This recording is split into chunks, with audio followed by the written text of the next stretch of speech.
ওরে বাপরে ও মাই গড মাউরে ভাইয়া বাড়িতে রাসেল ভাইপার সাপ ঢুকছে। হায় হায় খোঁজ কি? আপনারা জানেন রাসেল ভাইপার নামে সাপ এলাকাতে ঢুকেছে। এ নিয়ে সবাই আতঙ্কে আছেন। জি, আমরা হ্যাঁ। ভয়ে আছি। ও বাপরে উস্তাদ কি হয়েছে?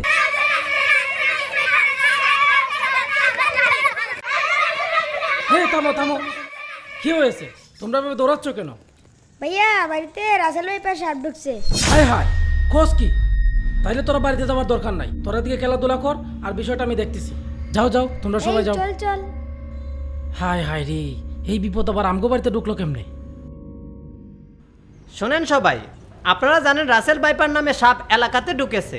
এ নিয়ে সবাই আতঙ্কে আছেন। জি, জি, আমরা ভয়ে হ্যাঁ। তো এই জন্য উস্তাদ দেলিদেমির সাপুরে আছেন আপনাদের রক্ষা করতে। আর যে রাসেল ভাইপার সাপ এলাকাতে ঢুকেছে তার চৌকের পলকে ধরা পড়বে। আরে কি বলেন, তাও কি সম্ভব? আমি জানি আপনাদের বিশ্বাস হচ্ছে না। এই যে দেখতে পাচ্ছেন, উনি হচ্ছেন দেলিদেমির সাপুরে। ওনার বাক্সের মধ্যে তার চেয়েও বিষাক্ত সাপ রয়েছে। আরে কি বলে, রাসেল ভাইপার চেয়েও বিষাক্ত সাপ? জি হ্যাঁ, বিশ্বাস না হলে আমরা দেখাতে পারবো। আচ্ছা তাহলে তো ভালোই হলো, দেখান। তার জন্য শর্ত আছে। এই সাপ দেখতে হলে একটি শিশুকে দিতে হবে, কামড়াতে হবে, তারপর দেখতে পাবে। ও মাগো, না না থাক, তাহলে আর বের করার মনে দরকার তো নেই। হইতেছে সত্য কথাই যেহেতু বার বলতেছে। করতে হচ্ছে না, আমি জানি আপনাদের বিশ্বাস হয়েছে। এই বিপদে তো আপনাদের আমি কোনো আর নিজেই আছি। টেনশনই নেই, কারণ দেলিদেমির সাপুরে আছে। ভাই তাইলে আমাদেরকে বাঁচান, রাসেল ভাইপারের কারণে তো আমরা বাড়ি ঘরে থাকতে পারতেছি না।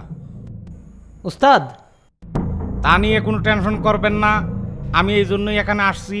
ভাই আমাদেরকে বাঁচান, আপনাদের আমি রক্ষা করব। তার বিনিময়ে আমি কি পাবো? যত টাকা লাগে নিয়েন, তার আগে আমাদেরকে রক্ষা করেন। উস্তাদকে আগে অর্ধেক পেমেন্ট করেন, তারপরে কাজ হইব। ভাই আমি রাজি আছি, আর এই নেন টাকা। আচ্ছা ঠিক আছে, আপনি এখানে দাঁড়ান, উস্তাদ রেডি হয়ে আইতেছে। আচ্ছা ঠিক আছে।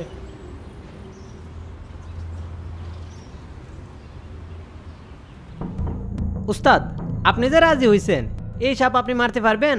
মানুষ তো ভয়ে সব দিতে রাজি হয়ে গেছে। আরে বেটা, আমার তো কাজ এইটাই, যাইয়া সাপ তারাই উড়াইয়া চইলে আসমু। উস্তাদ আপনি একটা জিনিসও চল, লেট করিস না। চলেন চলেন। ও মা গো মা। আসেন আসেন সাপুরে সাপ, এদিকে আসেন। সাপুরে ভাই ওই যে ওইদিকেই, ওই পাশেই মাঠের কাছে সাপটা ঘোরাফেরা করতেছে। কুদালের ব্যবস্থা করেন। জি আচ্ছা আমি আনতেছি, আপনি চলেন। কইবে এ পানির বোতলটা দে। এই লোন উস্তাদ। ধর লাঠি।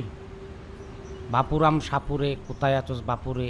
আয় বাবু চলে আয়, দুটো সাপ কাছে আয়। চুহ, আয় আয় কাছে আয়। এই এখানেই আছে। এই কোদাল নিয়ে আসো। আনতেছি।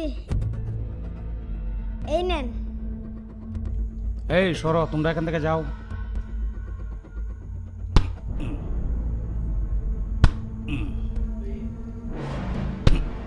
বাইর হ,